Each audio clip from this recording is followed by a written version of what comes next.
ఖమ్మంలో బంగారు వ్యాపారిపై దాడి కేసులో ముగ్గురిని పోలీసులు అరెస్ట్ చేశారు. ఖమ్మం రైల్వే స్టేషన్ సమీపంలో శ్రీపాల్ జైన్ అనే బంగారం వ్యాపారిపై దుండగులు దాడి చేసి 40 తులాల బంగారాన్ని ఎత్తుకెళ్లారు.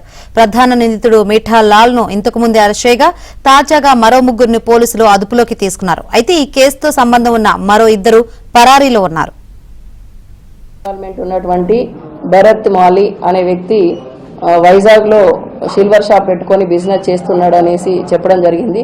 అదే విధంగా మరో అక్యూజ్డ్ ప్రకాష్ కుమార్ మాలి కూడా విజయవాడలో ఉన్న ఇన్ఫర్మేషన్ చెప్పగా అతను చెప్పిన ఇన్ఫర్మేషన్ మీద మా ఎస్ఐ గారిని మరియు సిబ్బందిని విజయవాడకు ఒక టీంను పంపించి నేను మరియు మరొక టీంను తీసుకొని వైజాగ్ వెళ్ళి వైజాగ్లో A2 అయినటువంటి భరత్ మాలిని అక్కడ అరెస్ట్ చేసి తీసుకొని రావడం జరిగింది. అదేవిధంగా ఎస్ఐ గారు మరియు టీం కూడా విజయవాడలో A6 అయినటువంటి ప్రకాష్ కుమార్ మాలిని కూడా అరెస్ట్ చేసి తీసుకొని రావడం జరిగింది రాత్రి.